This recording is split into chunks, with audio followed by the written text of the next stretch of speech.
લેખક છે એમનું નામ છે ભાણભાઈ દાદાભાઈ ગીરા. એમનો જન્મ 11/10/1926 ના દિવસે થયો હતો અને એમનું અવસાન 22 માર્ચ 1984 ના રોજ થયું હતું. એમને નમણી ગીત, સોરઠનું શણગાર આવા બધા પુસ્તકો એમણે લખ્યા છે. આ ઉપરાંત એમણે ગીરના જંગલોમાં અંદર ફરીને બહુ જ અભ્યાસ કર્યો હતો. એટલે એમણે ત્યાં આગળ સિંહ અને માણસની દોસ્તીનું વર્ણન કર્યું છે. આપણને માન્યમાં જ ના આવે કે સિંહ અને માણસની કદી દોસ્તી હોઈ શકે, ના હોઈ શકે, પણ આ પાઠની અંદર આપણને સિંહ અને માણસની દોસ્તી વિશે રજૂ કરવામાં આવી છે. તો આપણે જોઈએ. ચલો, જો અહીંયા આપણે બતાવ્યું છે, અહીંયા જો જૂનાગઢ જિલ્લાની અંદર મૂળપરી નામના ગામની અંદર માત્રા દરબારવાળા રહેતા હતા. નદી કાંઠે એમનું ખેતર હતું. સુંદર મજાનો પાક લહેરાતો હતો. એક દિવસે બેઠા પાકને જોઈ રહ્યા હતા. એટલી વારમાં અચાનક એમની નજર નદીના તટ પર પડી. નદીના તટ પર સામેથી સિંહ અને સિંહણ પાણી પીવા આવી રહ્યા હતા અને એમણે જોયું કે દૂરથી સિંહ અને સિંહણ બંને પાણી પીવા આવી રહ્યા છે. ધ્યાનથી સિંહ અને સિંહણ અંદર જાય છે પાણીની અંદર અને પાણી પીવે છે. થોડી વાર થઈ તો ત્યાં કંઈક ખળભળાટ થયો એટલે સિંહ ને સિંહણ ચોંકી ગયા. એટલે ત્યાંથી એક મગર નીકળ્યો અને મગર શું કર્યું? સિંહણ પર એણે હુમલો કર્યો અને સિંહણને પોતાની તરફ ખેંચી લીધું. સિંહે બહુ જોર લગાવ્યું, સિંહણે પણ જોર લગાવ્યું, પણ એનું જોર કંઈ ચાલ્યું નહીં અને મગર સિંહણને ઊંડા પાણીની અંદર ખેંચી ગયો. હવે સિંહે સિંહણને બચાવવા બહુ જ પ્રયત્નો કર્યા, પરંતુ એના પ્રયત્નો ફાવ્યા નહીં અને મગર જે હતો એણે એ સિંહણને ઊંડા પાણીની અંદર ખેંચી લીધો. હવે 2-3 દિવસ જંગલનો રાજા હતો, એને આમ બધું આમ ના થયું કે સિંહણને મગર પાણીની અંદર ખેંચી લઈ ગયો. એટલે સિંહ પછી શું કર્યું? ભૂખ્યો તરસ્યો પાણીનો જે કાંઠો હતો પાણી ત્યાં બેસી રહ્યો, ચૂપચાપ બેસી રહ્યો. હવે આ બધું કરતો હતો સિંહ. ત્યારે જે માત્રાવાળા હતા એને જોવામાં બહુ જ રસ પડ્યો. એમને એવું થયું કે આ સિંહ કંઈક કંઈક કરવાનું છે. એટલે એ ધ્યાનથી જોવા લાગ્યા. હવે અને સિંહ 2 દિવસ થયા, 3 દિવસ થયા, ભૂખ્યો તરસ્યો એ કાંઠા ઉપર બેસી રહ્યો. 1 દિવસ 2 દિવસ પછી પાણીની અંદર ખળભળાટ થયો તો આ બાજુ સિંહ પણ આમ એકદમ સાવધ થઈ ગયો. એને એવું લાગ્યું કદાચ મગર હવે આવે છે. એટલે એને મગરને લલચાવવા માટે શું કર્યું?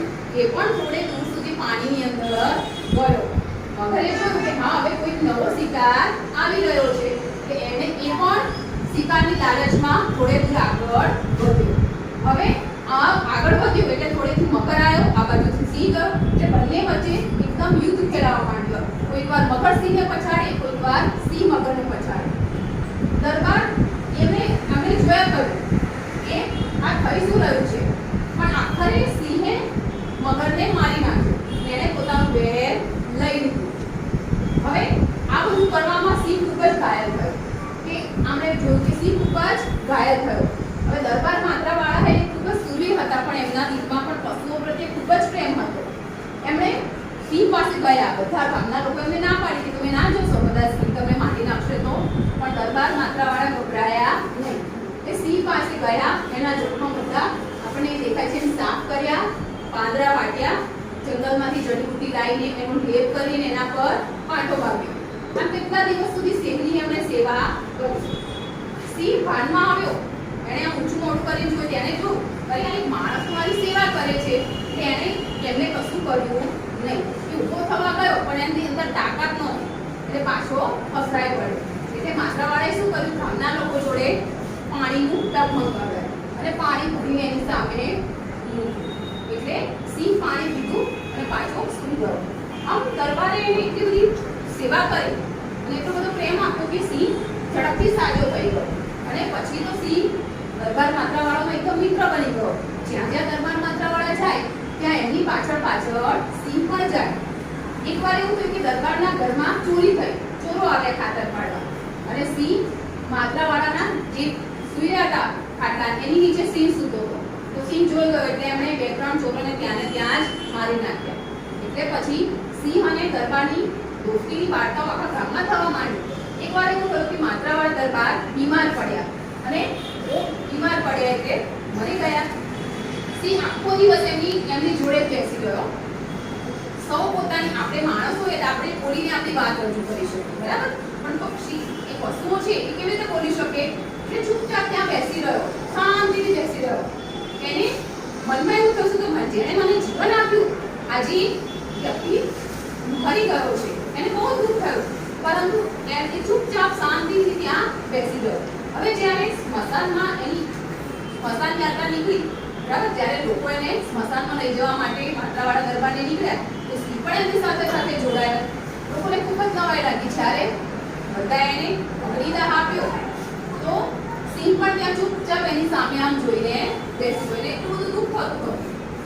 દરબારના મૃત્યુની વેદના બધાને બહુ દુઃખ થતું હતું, બધા લોકોને હતું, પરંતુ સૌથી વધારે વેદના કોને થતી હતી? સિંહને. એટલે ગામના બધા જ લોકો સિંહની જે વેદના જોઈ, જાનવરને માણસમાં કેટલો બધો પ્રેમ છે એ જોઈને એમને ખૂબ જ આંખો ભીની થઈ ગઈ. બહુ જ એમને રડવું આવ્યું કે કેટલો બધો માણસને પશુ વચ્ચે પ્રેમ છે.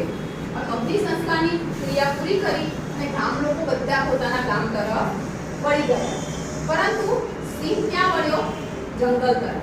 બરાબર છે, કારણ કે સિંહને એવું લાગ્યું કે જેના માટે હું ગામમાં રહેતો હતો, જે વ્યક્તિની સાથે હું રહેતો હતો, એ વ્યક્તિ અત્યારે મારી સાથે નથી, હું ગામમાં જઈને શું કરું? એટલા માટે એ પાછો જંગલમાં પોતાની જગ્યાએ જતો રહ્યો. ત્યાર પછી એ સિંહનું શું થયું એ કોઈ જ ગામ લોકોને ખબર નથી. બરાબર, તો આપણે જોયું ને કે સિંહ અને માણસની દોસ્તી કેટલી સરસ હોય છે. બરાબર, સિંહ એટલે આપણે એવું માનીએ કે સિંહની આપણે આગળ જઈએ તો સિંહ આપણને મારી નાખે, પરંતુ એવું હોતું નથી. બરાબર, એ આપણે આ પાઠ દ્વારા જાણીએ. બરાબર, મજા પડી તમને આ વાર્તા સાંભળવા?